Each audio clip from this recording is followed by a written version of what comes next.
Welcome to episode 125 of Regen Rovers, where today we're playing two big games because we're taking on teams that are currently relegation threatened. Cardiff City, who you probably would expect to be towards the bottom of the table, and Everton, who surprisingly are below us in the table after 15 games. We're getting towards the halfway point of the season. We're in 13th place, but we're far from safe. We're only 4 points above the relegation zone as it stands, so it's all to play for. We've managed to win 4 games this season, which is under a third of the games we have played. However, in 2/3 of the games we have played, we have managed to pick up points because we've drawn 6 and we've only lost 5 games this season.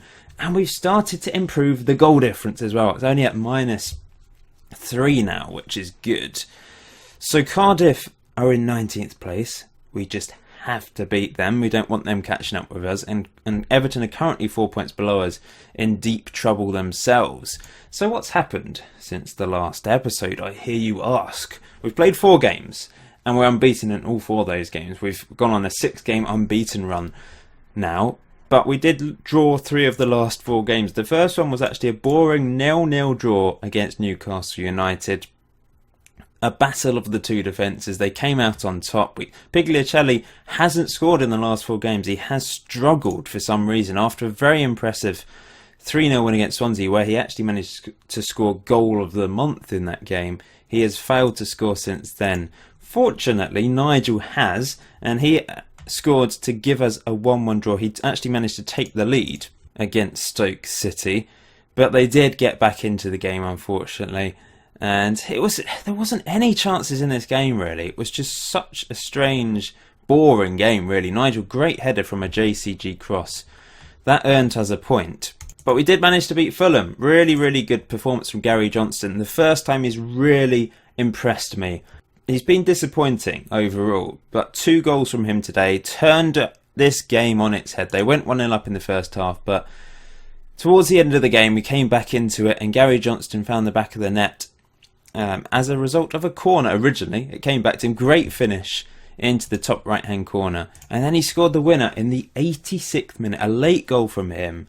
What a strike that is. Keeper maybe should have done a little bit better there, but 2 great strikes from our Scottish international on loan from Southampton, and does 3 points there. And then Nigel scored again and got injured in a 1-1 draw against Watford. They took the lead in the 37th minute with that man Amrabat, who we were comparing ourselves against in the Championship because he was earning ridiculous amounts of money, if you remember. But now he's actually scored a free kick. Fortunately, now we've got players that are earning decent amounts of money in the Premier League. This was the equaliser then. Nigel, it took a big deflection, but that earned us a crucial point as well against Watford, who we really should have been beating because they were just outside the relegation zone at the time. That point does drop them into the relegation zone.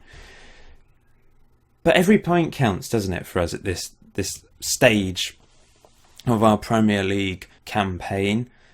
We've been in 13th place for the last 3 games. Now today is a huge game, not just because we're taking on a relegation threatened team, but it's our first game back at the Regen Rovers Stadium since it has been increased to 12,500 people. We've been getting crowds of over 14,000 people at the QPR Stadium, so there's going to be people missing out. There's a lot of season tickets this season. You can see against Fulham we managed to, let's look at the attendances actually. 14,000, yeah, 14,000. I think we did get a really high attendance in one of the early games. It might have been against Chelsea, actually, if we just have a look. Yeah, 27,000. We filled out the QPR Stadium for that one. Cardiff City, hopefully we can fill it out in our first ever game in the new capacity of Regen Rovers Stadium. If we just have a look at the facilities, there's been a few things improved actually. Youth facilities are now being increased to below average youth facilities. They spent a year doing that work and it's still below average. Training facilities are now adequate. Corporate facilities are adequate.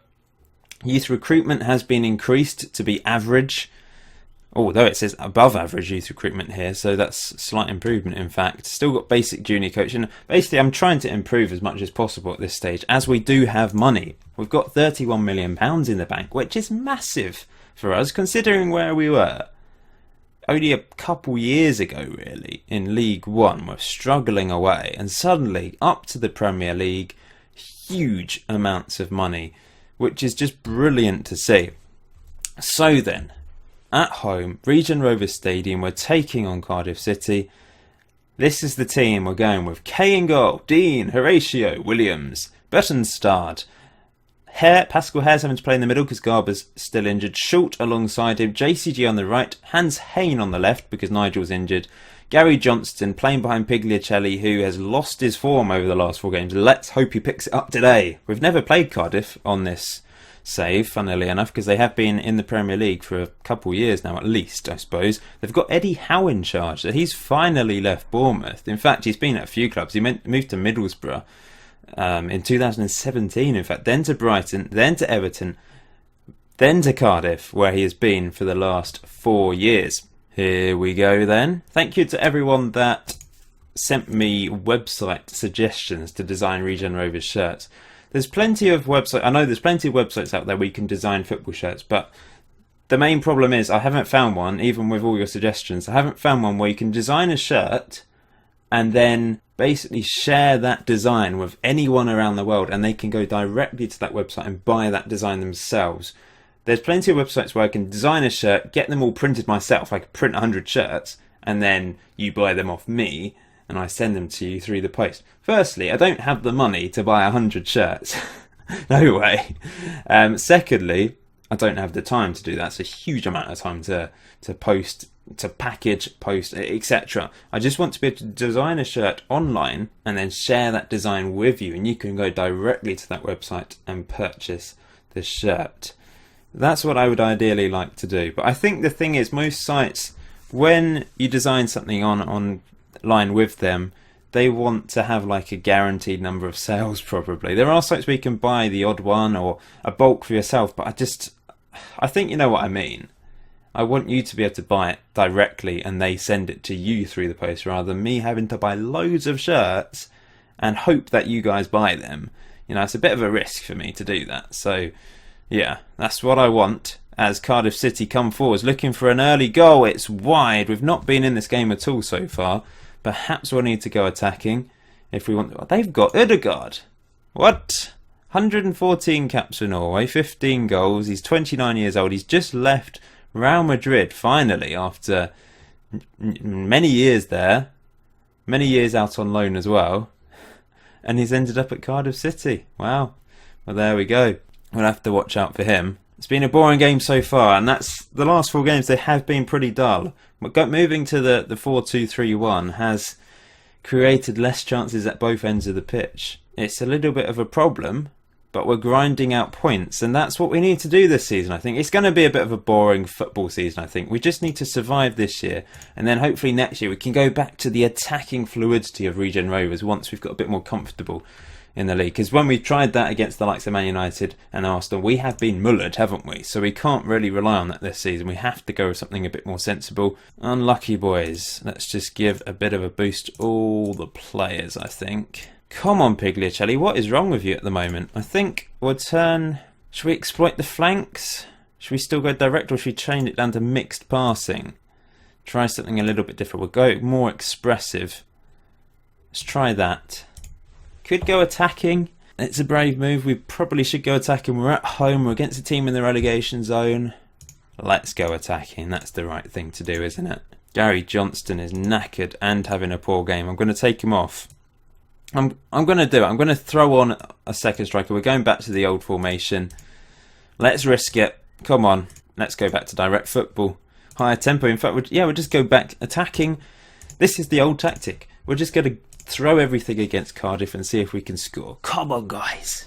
Our first game in this new rebuilt Regen Rovers Stadium. It's essentially been rebuilt, hasn't it? The capacity was tiny. We had a lot of terracing. What's happened to the snake pit? I haven't looked yet. Here come Cardiff City. It's wide. There's the snake pit. It's an all-seater snake pit. Unfortunately, guys. It's still called the snake pit, but maybe not quite as intense as it used to be. I'm sure they're all standing up anyway, regardless. Here's Williams knocking it up the pitch to Pigliacelli. What can he do? He's been tackled. That's poor from him. He's just...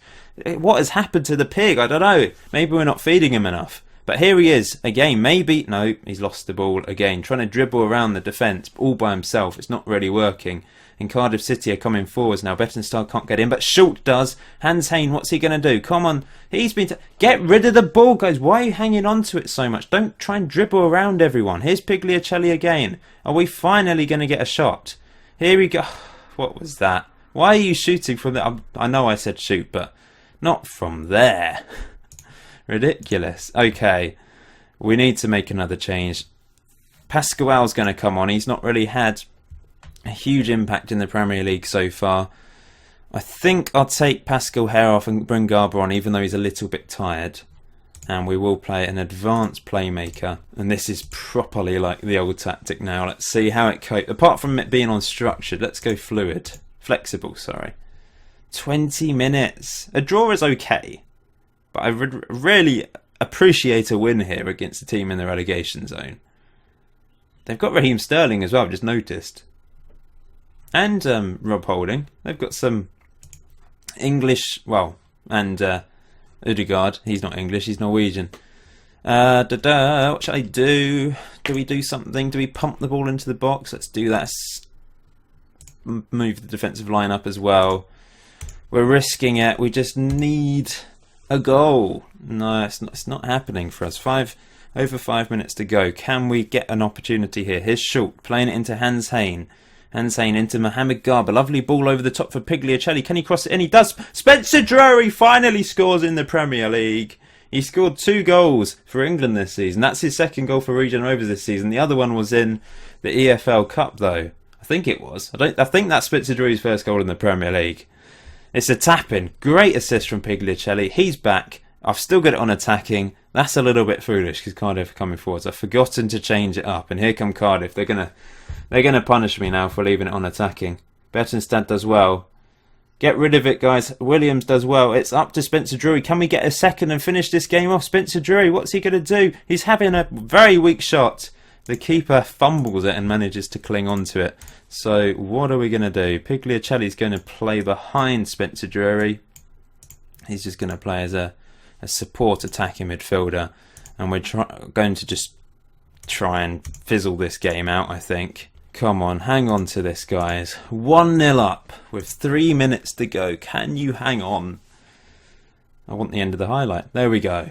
There's just over a minute to go of injury time. Are Cardiff City going to break our hearts? Raheem Sterling. It had to be him, didn't he? 1-1. Ugh. They've not done anything all game. Typical, isn't it? Typical. In fact, let's just go to this. We regen attacking. Pump the ball into the box. Hit early crosses. I thought Spencer Drury scored the winner. But Raheem Sterling breaks our hearts. It's his punishment for me not calling him up to the England team, isn't it? What a strike, though. That is a beautiful goal.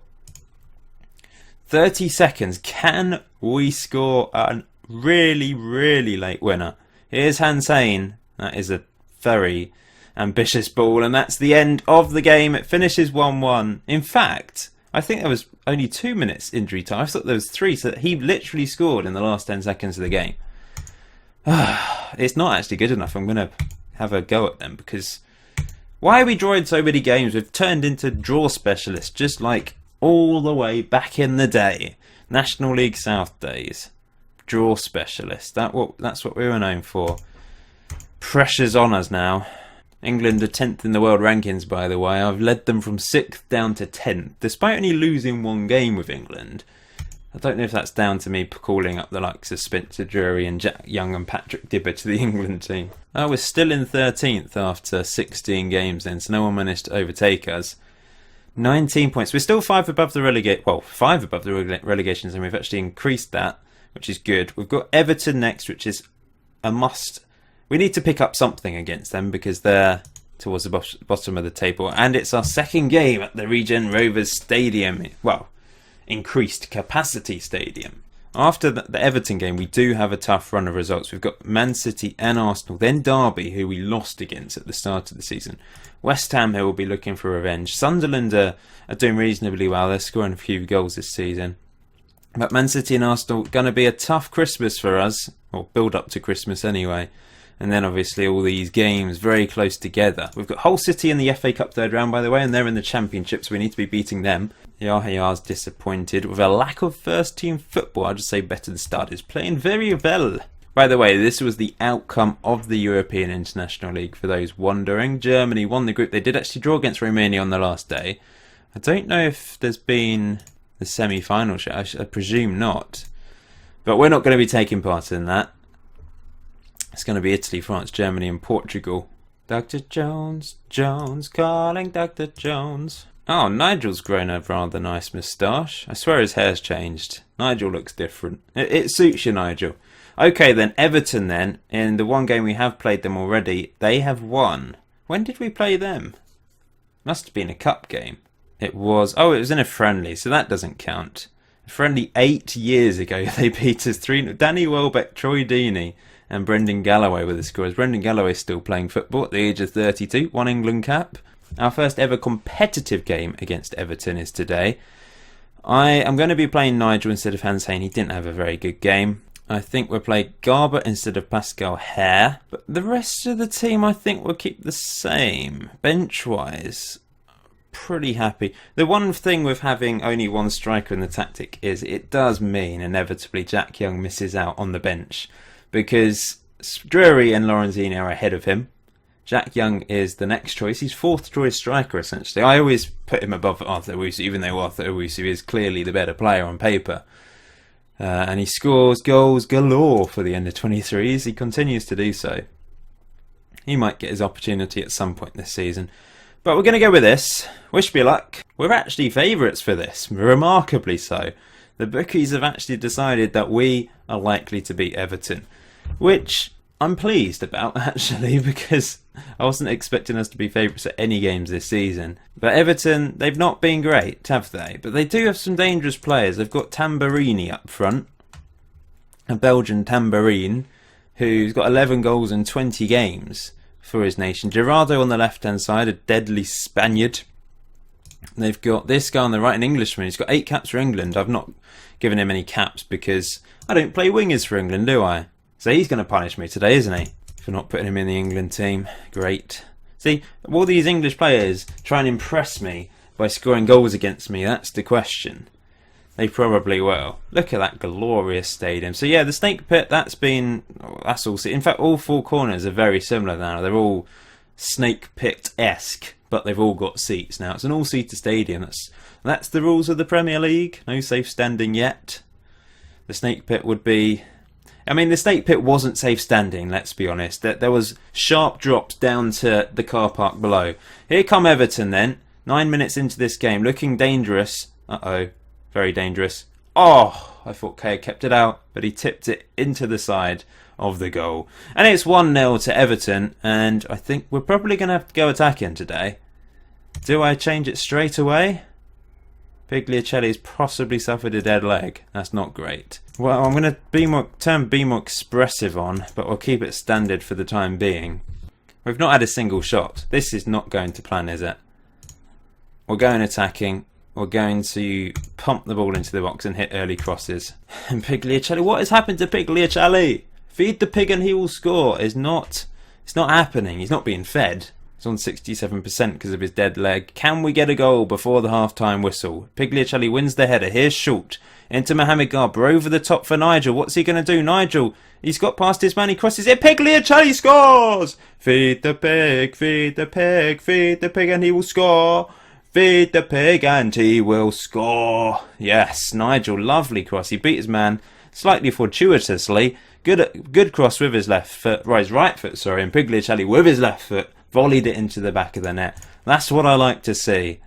Finally, a goal from the pig. Keep going up there today and you can win. I'm just going to encourage the defence. And, Pigliacelli is knackered. But we'll keep him on for a bit longer. And we'll keep attacking to try and get another goal. The fans are happy. We've had 60% of possession. And we're not a possession-playing team anymore. Have we ever been? Possibly at one point. Here's Stephen Dean into Johnston. Good ball in. Oh, what a save by the keeper. That was a really good save. Bettenstad back in. Oh, it's in the back of the net. I think, is that a foul? Yeah. Pigliuccelli fouled his man. But that's an encouraging start to the second half. Here we come. Johnston into Pigliuccelli's tackled and they win the ball back. But here's Pigliuccelli! 2-1! He scores again. He was fed by the opposition defence that time. And he runs over to the Snake Pit, who are on their feet this time, that's for sure. Look at that. What a mistake. And he's just placed it past the keeper perfectly. And we're going to go standard. We'll basically go back to what we were doing. They're pushing forward, so if we try and counter them, why, not slowing things down, we've still got a higher tempo, but perhaps we can hit them on the break. Pigliuccelli probably is going to have to come off at some point. He is very tired, but he's on a hat-trick. I don't like taking players off when they're on a hat-trick. Let's just encourage the guys. Encourage. Half an hour to go. 20 minutes to go. 15 minutes to go. I'm going to take off Gary Johnston, bring on Pascal Haire. We will take off Pigliuccelli, even though he's on a hat-trick. We're going to bring on Lorenzini this time, and we'll save the last substitute towards the end of the game in case we need to make a change if Everton score. Let's turn down the tempo. We'll still go direct, though. That's our style of play. The Regen Rovers way. 10 minutes to go. Everton with the highlight, but Horatio comes in. JCG back to Stephen Dean, up the pitch to Lorenzini. Fresh legs up front now. It's into Pascal Haire, who loses the ball. That's disappointing from him. And but Bettenstad into Nigel. What's he going to do? Skips past his man brilliantly. Can he put a good ball in? Surely. Good crossing. Pascal Haire scores. A rare goal from him. He did score a couple last season. But he's done nothing this year. His morale has been abysmal because he's not first choice, essentially. Really good assist from Nigel again, and a lovely little dink from Haire at the near post, and that surely settles the game. And we'll make one last change. We will take off, I think we'll bring Vianello on for Stephen Dean for the last few minutes. Our on loan player from Newcastle. 5 minutes to go. It's not all over yet. Here come Everton. It's a good block. Garber clears. Lorenzini's not there though. He's helping out in the midfield area. Long ball up. Bettenstad can't win. That's poor. Tamburini. Really good finish. 3-2. They're back in this with not very much time to go. We're going to try and ride the storm essentially. Let's just try and waste time now and get this result. Get us over the line. There's been only one clear-cut chance in this game. 13 shots each. Been a quite a strange game really. In that sense. Can we hang on? Not another late goal, please. 10 seconds to go. We lost it from here last time. Tamburini's offside. They blow the whistle, ref. Come on. There we go. We managed to get 3 points. A crucial 3 points. A 3-2 result. Pigliuccelli played very well. And Pascal Haire managed to get a goal. 2 assists from Nigel as well, which is good to see. It's been very, very impressive for us. And we move up to 11th place in the table as we go to Man City and Arsenal next. That is important because we're likely to lose those 2 games, even with our more steady tactic now. 22 points after 17 games, 5 wins, 7 draws, 5 defeats, minus 2 goal difference. We're currently mid-table and we're currently 8 points above the relegation zone. That's important because, like I said, we're likely to lose these 2 games and it might enable other teams to catch up with us a bit. But we're unbeaten in 8 games now. That's impressive. For us, first season in the Premier League and we're unbeaten in 8 games. I'm very pleased with that. Thank you for watching episode 125 of Regen Rovers. I will see you very soon.